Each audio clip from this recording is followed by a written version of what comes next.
हाय surgery का एक question है। यहाँ पर हमसे पूछा है rule of 10 is used for.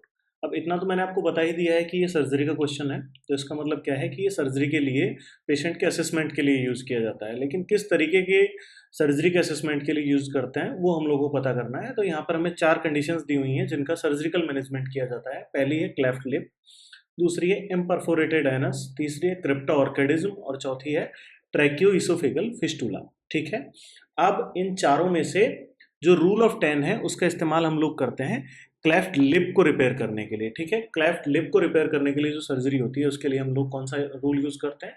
Rule of 10। ठीक है, अब हम लोग बात करेंगे रूल ऑफ 10 की कि रूल ऑफ 10 के अंदर कौन कौन से क्राइटेरिया को हम लोगों को देखना होता है। तो बेसिकली इसके अंदर हम लोग देखते हैं सबसे पहले एज। क्लेफ्ट लिप की सर्जरी पीडिया में की जाती है, तो एज क्या है? एज होनी चाहिए मोर देन 10 वीक्स। ठीक है, अगर मैं बात करूं दूसरा वेट की, तो वेट होना चाहिए मोर देन 10 एलबीएस। एक एलबीएस में कितने ग्राम होते हैं? Is equal to 453 grams, approx 453 grams होते हैं एक एलबीएस में। इसका मतलब जो बच्चे का वेट है वो एक सर्जरी के लिए, क्लेफ्ट लिप की सर्जरी के लिए कितना होना चाहिए? इक्वल और मोर देन 4.53 ग्राम्स। ठीक है, 4 किलो 530 ग्राम या फिर उससे ज़्यादा वजन का बच्चा होना चाहिए, तभी हम उसके ऊपर क्या कर सकते हैं? क्लेफ्ट लिप की सर्जरी परफॉर्म कर सकते हैं। इसके साथ हम लोग देखेंगे हीमोग्लोबिन का थ्रेशोल्ड। थ्रेशोल्ड का मतलब होता है कि मिनिमम रिक्वायर्ड जो वैल्यू है वो क्या है। तो एच बी थ्रेशोल्ड की मिनिमम रिक्वायर्ड वैल्यू क्या है? इक्वल और मोर देन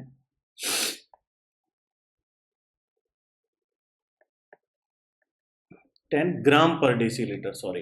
ठीक है, हीमोग्लोबिन की वॉल्यू जो वैल्यू है वो लोग हम किस में लेते हैं? ग्राम पर डेसीलीटर में होता है। तो इक्वल और मोर देन 10 ग्राम्स ऑफ पर लीटर हमको क्या लेना है? हीमोग्लोबिन का थ्रेशोल्ड वॉल्यूम लेना है। इसके साथ साथ हम देखते हैं डब्ल्यूबीसी काउंट। तो डब्ल्यूबीसी काउंट भी क्या है? इक्वल और लेस देन 10,000 होना चाहिए। ठीक है, तो यहां पर हमारे पास में हम लोगों ने क्या देखी? 4 चीजें देखी रूल ऑफ 10 के अंदर। सबसे पहली थी एज, एज होनी चाहिए इक्वल और मोर देन 10 वीक्स। दूसरा हमने देखा वेट, वेट होना चाहिए इक्वल और मोर देन 10 एलबीएस। उसके बाद हमने देखी एच बी की थ्रेशोल्ड वैल्यू, वो कितनी होनी चाहिए?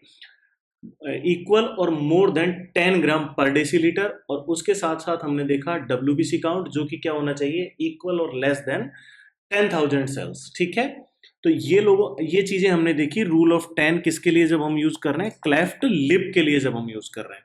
इसके साथ साथ बहुत कॉमनली कुछ क्वेश्चंस पूछे जाते हैं क्लेफ्ट लिप से रिलेटेड। ठीक है, तो बेसिकली दो चीजें होती हैं, क्लेफ्ट लिप और क्लेफ्ट पैलेट।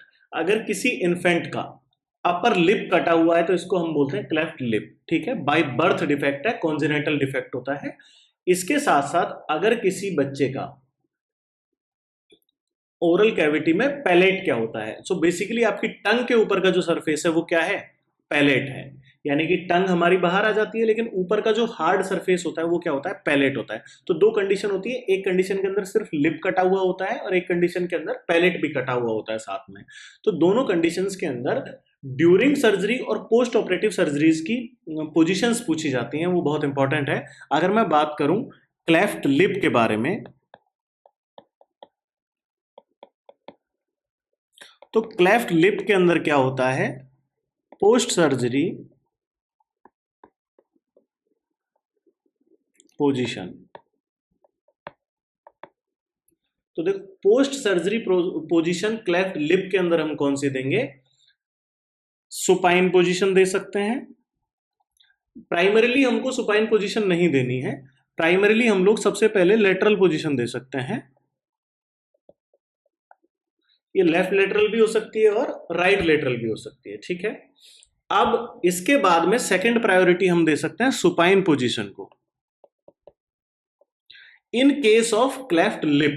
ठीक है, सुपाइन पोजीशन क्यों दे सकते हैं? क्योंकि लिप के अंदर जो रिपेयर्ड सुचर, जो रिपेयरिंग हमने की है वो क्या है, बाहर की तरफ की है, तो सीक्रेशंस के अंदर जाने के चांसेस वैसे ही बहुत ज्यादा कम रहते हैं।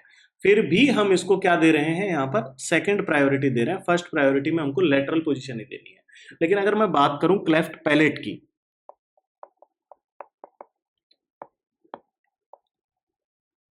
तो हमें हमेशा ध्यान रखना है कि इसके अंदर हमको प्रोन पोजीशन,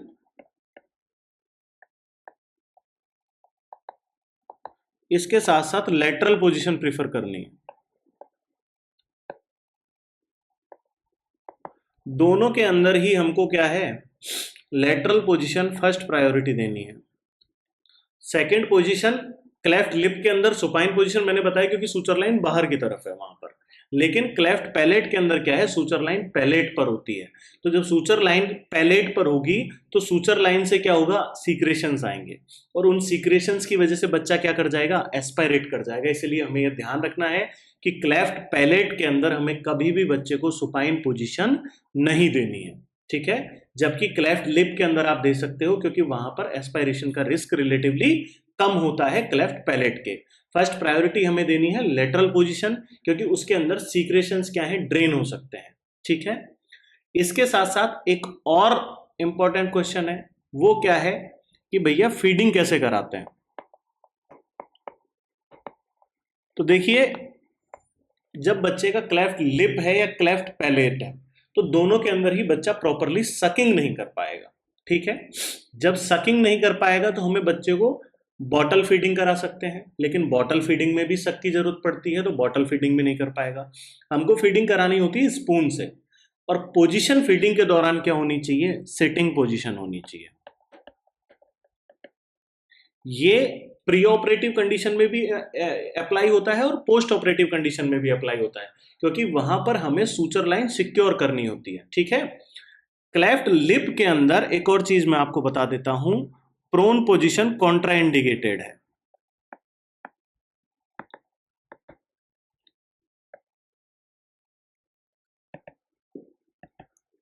देखिए, प्रोन पोजीशन जब भी आप किसी बच्चे को देंगे जिसका क्लेफ्ट लिप रिपेयर हुआ है तो बेसिकली होता क्या है, जो सर्जिकल साइट है वो जिस ब्लैंकेट के ऊपर, जिस बिस्तर के ऊपर आपने बच्चा लेटाया है उसके साथ में रब करेगा और जो सूचर लाइन है उसको डैमेज कर देगा।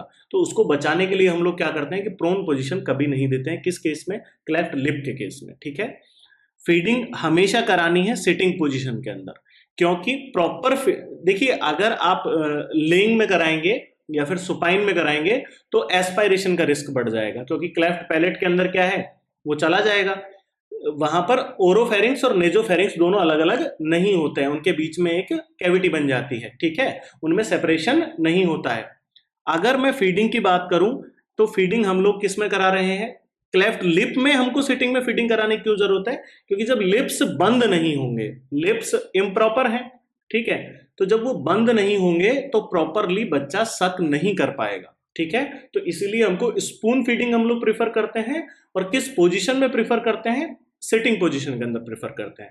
तो देखिए यहां पर हम लोग पढ़ रहे थे रूल ऑफ 10। तो रूल ऑफ 10 किस लिए हम लोग यूज करते हैं, अगर हमको क्लेफ्ट लिप या फिर क्लेफ्ट पैलेट का रिपेयर करना है तो यूज करते हैं। रूल ऑफ 10 होता क्या है, 4 पैरामीटर असिस्ट करने हैं। पहला, age should be more than और equal 10 weeks, weight should be more than और equal 10 lbs, haemoglobin threshold volume should be equal और मोर देन 10 ग्राम पर डेसीलीटर, और WBC का वॉल्यूम शुड बी इक्वल और लेस देन 10,000 सेल्स। ठीक है, इसके साथ साथ हमने देखी कुछ इंपॉर्टेंट और क्वेश्चंस, जैसे कि क्लेफ्ट लिप के अंदर हमको पोजीशन देनी है, क्लेफ्ट पैलेट के अंदर भी पोजीशन देनी है। फर्स्ट प्रायोरिटी देते हैं लेटरल पोजीशन को और सेकंड प्रायोरिटी देते हैं क्लेफ्ट लिप के अंदर सुपाइन पोजीशन को, जबकि क्लेफ्ट पैलेट के अंदर प्रोन पोजीशन को। ठीक है, फीडिंग हमेशा करानी है किसके अंदर, सिटिंग पोजीशन के अंदर।